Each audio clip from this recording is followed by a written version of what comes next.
आइए बाजार के जाने माने दिग्गज और कंप्लीट सर्कल वेल्थ के चीफ इन्वेस्टमेंट ऑफिसर और मैनेजिंग पार्टनर गुरमीत चड्ढा साहब हमारे साथ कार्यक्रम में हो रहे हैं शामिल। चड्ढा साहब, आपका बहुत बहुत स्वागत है, धन्यवाद हमें समय देने के लिए। शुरुआत बजट से ही करते हैं। वैसे इंटरिम बजट है इस बार, लोगों को लगता है कि शायद छोटा होगा, कम अनाउंसमेंट होगा। तैयारी पूरी रख के चले या सर आएगा निकल जाएगा ऐसे ही? नहीं नहीं अनिल जी, तैयारी तैयारी पूरी रखनी चाहिए। देखिए, अगर आप 2019 का इंटरिम बजट देखें तो गवर्नमेंट ने पीएम किसान में रेट्रोस्पेक्टिवली 2018 में से कुछ संशोधन किए थे। श्रम श्रम जीवन में भी ऐड किया था। तो मुझे लगता है रूरल इकोनॉमी पे थोड़ा फोकस रहेगा। फार्म सेक्टर, एग्रीकल्चर इकोनॉमी अभी भी थोड़ा वीक है और ये एक इम्पोर्टेंट सेगमेंट है पॉलिटिकली भी। और सोइंग अच्छी हुई है। अगले साल का भी जो मॉनसून फोरकास्ट आया है वो भी ठीक है।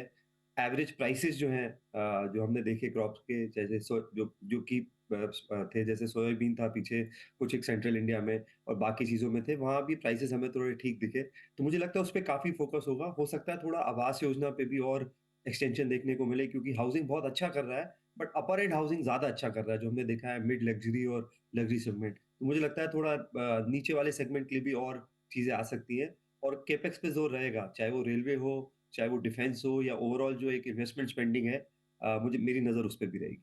बिल्कुल ठीक बात है। तो इंटरिम बजट भले हो, लेकिन बजट में बहुत कुछ हो सकता है। सबसे पहले शुरुआत उस बड़े नंबर से करते हैं जिस पर सबकी नज़र रहती है, फिस्कल डेफिसिट का आंकड़ा। कैसे देख रहे हैं आप वित्तीय घाटे के नंबर्स को और कहाँ बाजार की नज़र है? अनिल जी, मुझे लगता है टैक्स कलेक्शन काफ़ी बॉयंट है। डायरेक्ट टैक्स कलेक्शन लगभग लगभग 18-19% है। ये साल ग्रोथ ज़्यादा अच्छी आई है। हालाँकि थोड़ा-सा ओवरऑल जो उन्होंने नॉमिनल ग्रोथ नंबर बताया है जीडीपी का, वो थोड़ा कम है, बट मुझे लगता है 5.9% मेंटेन हो जाएगा। एक बाज़ार को थोड़ा-सा डर है कि शायद 6% जाएगा या थोड़ा-सा आगे जा सकता है स्पेंडिंग की वजह से। मुझे लगता नहीं है, मुझे लगता है गवर्नमेंट फाइनेंसेस कंफर्टेबल है। ज़्यादा बड़ा नंबर अगले साल का है, जो ग्लाइड पाथ है, क्योंकि कोविड में अब ये नंबर बढ़ा दिया था। अगर वो 4.5 4.6 कर सकते हैं, और अब डाइवर्समेंट भी मुझे लगता है स्कोप बढ़ गया है। पीएसयूज़ का टोटल मार्केट कैप, अगर आप पीएसयू बैंक्स हटा दें तो 100-110 बिलियन रह गया था आज से 2 साल पहले। आज उसमें ही लगभग ढाई 3 गुना वो कम्फर्ट आ गया है। तो मुझे लगता है थोड़ा डाइवर्समेंट से अगले साल, इस साल तो नंबर अभी भी सिर्फ 10-12 हज़ार करोड़ है और समय नहीं है, बट अगले साल वो नंबर भी थोड़ा-सा कवर कर सकता है। और सबसे बड़ी जो इवेंट है जिस पे बाजार ज़्यादा चर्चा नहीं कर रहा है, वो हमारा बॉन्ड इंक्लूजन है। जून में जेपी मॉर्गन में और अब सितंबर से स्टैगर्ड मैनर में 5 महीने में ब्लूमबर्ग बॉन्ड इंडेक्स से। इससे 30 से 50 बिलियन डॉलर का इन्फ्लो आ सकता है गवर्नमेंट सिक्योरिटीज़ में। और मैं ये पहले भी बोलता आया हूँ, मुझे जीसेक का इन्वेस्टमेंट बहुत अच्छा लग रहा है। मुझे लगता है यहाँ पे भी डबल डिजिट रिटर्न बन सकता है अगर थोड़ा-सा ड्यूरेशन कॉल ली जाए बॉन्ड पोर्टफोलियो में। इंटरेस्टिंग। गवर्नमेंट सिक्योरिटीज़ में बड़े पैसे बन सकते हैं दो वजह से। एक तो विदेशों का पैसा बहुत आएगा और दूसरा ब्याज दरें जब घटना शुरू होगी तो ये दोनों ही ट्रिगर्स हैं, बड़ा काम करेंगे। तो डेट मार्केट में आप इन्वेस्ट करते हैं तो एफडी के बजाय गवर्नमेंट सिक्योरिटीज़ का फंड आपके लिए बेहतर साबित हो सकता है। गुरमीत जी ये कह रहे हैं। सर, जनरली आमतौर पर बजट के पहले, बजट के आसपास कुछ सेक्टर्स ऐसे हैं जो हमेशा सुर्खियों में आ ही जाते हैं, मसलन डिफेंस। ये हर बार लोगों को लगता है कि बड़ा खर्चा होगा, बड़ा बजट होगा। क्या उम्मीदें रखी जाए सर डिफेंस को लेकर? लगातार रहेगा, चाहे बहुत थोड़े पॉकेट्स में ज़्यादा रहेगा। जैसे एक, अगर आप शॉर्ट टर्म कॉन्ट्रैक्ट्स देखें, जो हम एम्यूनेशन बोलते हैं, जैसे पिनाका रॉकेट्स है, हैंड ग्रेनेड्स है, ओवरऑल जो गन्स आर्टिलरी है, वहाँ पे फोकस रहेगा, क्योंकि वो इमीडिएट रिप्लेसमेंट होता है, वहाँ पे रिप्लेसमेंट डिमांड भी है। फिर फाइटर जेट्स और प्लेन्स में मुझे लगता है और उम्मीद है अच्छा होने की।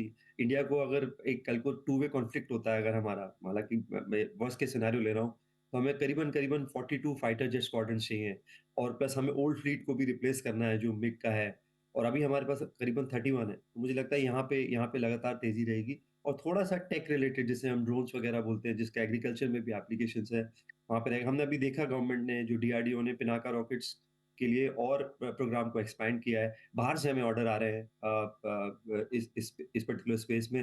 ये थोड़ा शॉर्ट रेंज मिसाइल सिस्टम होता है। तो मुझे लगता है इस पे फोकस रहेगा। ओवरऑल अगर आप डिफेंस देखें, इसमें इंपोर्ट सब्स्टिट्यूशन भी है। तो एक तो बजट बढ़ता है, साथ में जो इंडियनाइजेशन हो रहा है, बट स्टॉक्स बहुत महँगे हो गए हैं Anil ji. Across the space अगर आप देखेंगे, मुझे लगता है 80-90% जो स्टॉक्स हैं डिफेंस में, वो शायद अगली 3-4 साल की अच्छी न्यूज़ को कैप्चर कर चुके हैं प्राइस में।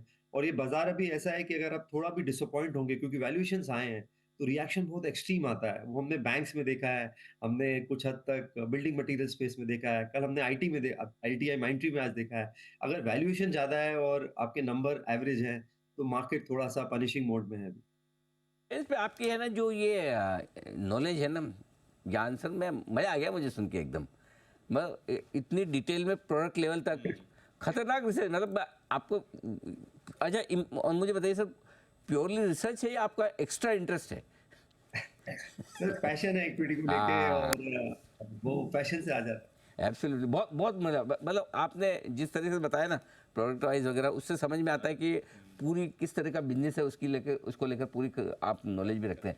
आइए सर, कुछ और ऐसे बजट में सेक्टर्स या कुछ ऐसे ऐलान हो सकते हैं जिन पर बाजार को नज़र रखनी चाहिए, वो बताएं सर। मुझे लगता है अनिल जी, एक जो सेक्टर है जो अब थोड़ा उभर के आया है, वो एक ये स्पिरिचुअल और फेथ टूरिज्म है। और ये मोदी जो नेक्स्ट गवर्नमेंट आएगी उसका एक बहुत फोकल पॉइंट रहने वाला है, और ये पैन इंडिया है, खाली अयोध्या सेंट्रिक नहीं है। आप देखिए उज्जैन में 1 जनवरी को 10 लाख डिवोटीज थे। मैं इंदौर और एमपी साथ मैंने पढ़ाई करी है, पूरे साल में 10 लाख श्रद्धालु आते थे एक समय पे। और ये पैन इंडिया हो रहा है, तो मुझे लग रहा है कि जो रिवाइवल हो रहा है टूरिज्म का, वो आप देखिए कन्वेंशन सेंटर देखिए, जैसे एनसीआर में सेंटर बना है, जियो कन्वेंशन सेंटर मुंबई में बना है, काफी मेट्रोस में बन रहा है। केपेक्स देखने को मिल रहा है कमर्शियल प्रॉपर्टी का एयरपोर्ट्स के आसपास, और जहां भी ये कंस्ट्रक्शन वर्क हो रहा है। उसके अलावा आप होटल्स में देखिए, डिमांड करीबन 12% है, सप्लाई सिर्फ 6 से 7% है, और ये अगले 3 साल में ये गैप रहेगा। तो ये जो बड़ा सिक्लिकल सेक्टर माना जाता था होटल, ये थोड़ा स्ट्रक्चरल होता जा रहा है। तो इसमें सीजनल डिमांड भी है, जैसे वेडिंग है, इवेंट्स होते हैं G20 रिलेटेड, और एक स्ट्रक्चरल डिमांड है ट्रैवल की। तो मुझे लगता है टूरिज्म को लेके, स्पिरिचुअल टूरिज्म को लेके ये काफ़ी बड़ा फोकल पॉइंट होने वाला है। और इससे लोएस्ट स्ट्रैटा जो होता है, आप किसी अगर शहर में टूरिस्ट आता है, जैसे काशी में पिछले साल 9 करोड़ टूरिस्ट आया, तो एक आप चाय वाले से लेके टूर गाइड से लेके पूरी लोएस्ट स्ट्रैटा को इम्पैक्ट करता है, एम्प्लॉयमेंट जनरेट करता है, लोकल इकोनॉमी को अपलिफ्ट करता है।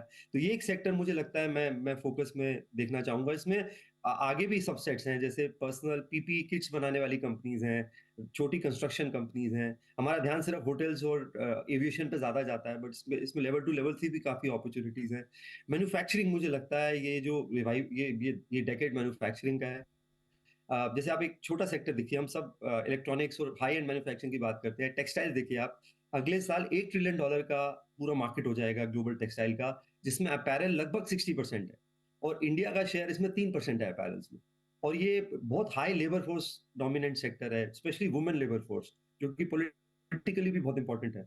तो इस पे भी मेरी नज़र रहेगी। तो मेरी मेरी बेसिक नज़र 2 बड़े सेक्टर जो मुझे लगते हैं, वो मैन्युफैक्चरिंग मैन्युफैक्चरिंग में काफ़ी चीज़ें कवर हो जाती है, और दूसरा ये टूरिज्म, जो फेक टूरिज्म है, उस पे नज़र रहेगी। ओके, तो बहुत सारे और ऐसे सेक्टर्स जहाँ पर ऐलान भी हो सकते हैं, जहाँ पर एक्शन भी हो सकता है। अब सर सवाल ये है कि बजट के पहले तेजी भी अच्छी हुई है, थोड़े झटके भी लगे एक दो दिनों में हमें।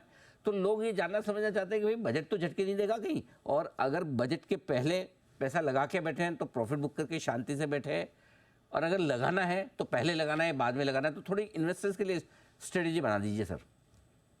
अजय जी हमेशा अजय जी हमेशा मिड रास्ता मैं बिलीव करता हूँ लेने में, क्योंकि बाजार ऑलरेडी हाई लेवल्स पे है। मुझे लगता है कि थोड़ा सा 50, अगर आपके पास ड्राई पाउडर है, बाजार में अच्छा करेक्शन दिया है कल और आज में, और बुल मार्केट करेक्शंस भी शार्प होते हैं। अगर निफ्टी 15% बढ़ा है पिछले 6 हफ्ते में, तो 4-5% पुल बैक भी करेगा। अगर स्मॉल कैप इंडेक्स ने 50% का रिटर्न दिया है एक साल में, तो वो 10-15% लेगा भी। तो थोड़ा-सा जो करेक्शन मिलता है इस दौरान में, उसको आप यूज़ करिए। मे बी मेरे मानना होगा कि 50% अगर ड्राई पाउडर है, तो आप अभी लगाइए। थोड़ा-सा रोटेशन भी करिए। अगर कोई स्टॉक 60, 70, 80 के अर्निंग मल्टीपल पे है, तो शायद वो अगली 2 साल, 3 साल की न्यूज़ कैप्चर कर रहा है, अच्छी न्यूज़ कैप्चर कर रहा है। और बाज़ार अगर एचडीएफसी बैंक को नहीं छोड़ रहा है, तो वो स्मॉल मिड कैप्स को तो बिल्कुल नहीं छोड़ेगा, अगर थोड़ी भी अर्निंग डिसअपॉइंटमेंट होगी। तो थोड़ा-सा रोटेशन करिए। कुछ एक पॉकेट्स हैं बहुत सस्ते हैं मार्केट में, जैसे अगर आप देखिए ऑटो में एमएनएम है, 14 के अर्निंग पी मल्टीपल पे है। 1600 के आसपास ही है बहुत समय से, जब से उन्होंने आरबीएल का स्टेक लिया है। एफएमसीजी में आप देखिए, आईटीसी देखिए, अभी भी रीजनेबल वैल्यूएशन पे। तो थोड़ा-सा मेरा बायस है लार्ज कैप को लेके। मैं ये नहीं बोल रहा हूँ कि सारा स्मॉल मिड कैप जो है वीक है, बट यहाँ पे वैल्यूएशन कम्फर्ट है। कुछ पीएसयू बैंक्स भी मुझे लगता है लेस देन बुक वैल्यू पे हैं। अ, थोड़ा-सा रिवाइवल भी आएगा प्राइवेट सेक्टर बैंक। मुझे लग रहा है बाजार बहुत ज़्यादा कंसर्न हो गया है। ये जो लोन डिपॉजिट रेशियो का जो रेशियो बिगड़ा है, कि लोन ज़्यादा डिसबर्स हो रहे हैं और डिपॉजिट रेशियो फॉल हो रहा है। मुझे लगता है शॉर्ट टर्म है, जैसे-जैसे लिक्विडिटी इंप्रूव होगी, रेट कट शुरू होंगे, ये सिनेरियो भी चेंज होगा। तो मे बी 50-60% तक आप बजट के पहले डालिए। और थोड़ा-सा रोटेशन करिए मार्केट में। वो प्रिज़र्व करना गेन्स को उतना ही इम्पोर्टेंट है। ओके, तो बिल्कुल ये आपके लिए स्ट्रेटजी बजट में जाने से पहले। गुरमीत सर, बहुत बहुत धन्यवाद आपका समय देने के लिए और बजट पे पूरा डायरेक्शन हमारे दर्शकों के साथ शेयर करने के लिए। Thank you so much sir. Thank you.